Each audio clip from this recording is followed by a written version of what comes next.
इस वीडियो में हमें एक हाइड्रोजन गैस फिल्ड बलून दिया गया है जो कि मून के सरफेस पर रिलीज़ किया गया है और हमसे पूछा गया है इसका एक्सेलरेशन क्या होगा।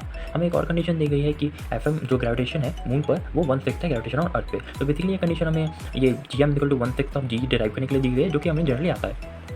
तो हमें इस क्वेश्चन को सॉल्व करने के लिए हमें सबसे पहले इसका एफईडी डायग्राम बनाना होगा अर्थ के केस में और मून के केस में। और यहाँ पे बेसिकली एक की पॉइंट यही है कि जहाँ पे जो अर्थ पे एटमॉस्फेयर प्रेजेंट होता है और जो मून है उस पर एटमॉस्फेयर एब्सेंट होता है। इससे होगा क्या, इससे बेसिकली जो डिफरेंस आएगा वो आएगा इनके बॉयंसी में। जैसे एटमॉस्फेयर क्योंकि अर्थ पे प्रेजेंट है और हम जानते हैं हाइड्रोजन एक लाइटर गैस है, तो लाइटर गैस बेसिकली जो एयर में वो फ्लोट करता है, वो ऊपर जाता है। तो इसलिए यहाँ पे जो नेट फोर्स होता है वो नेट फोर्स अपवर्ड आता है क्योंकि यहाँ जो एफ अप है, अप थ्रस्ट वो नॉन जीरो होता है, वो ग्रेटर देन mg होता है इस केस में, अर्थ के केस में। लेकिन अगर हम मून के केस में आएंगे तो मून के केस में एटमॉस्फेयर तो है ही नहीं, एटमॉस्फेयर है ही नहीं तो कोई फ्लूइड नहीं है, कोई फ्लूइड नहीं है तो यहाँ पे अप थ्रस्ट नहीं होगा, कोई बॉइंट फोर्स नहीं होगा। इसलिए एफ अप यहाँ पे जो होगा वो जीरो होगा। और हम जानते हैं यहाँ पे जो ये जो हाइड्रोजन गैस बलून है वो मून के केस में वो बेसिकली यहाँ पे एफ अप तो जीरो हो गया तो नीचे mg तो लगेगा ही लगेगा।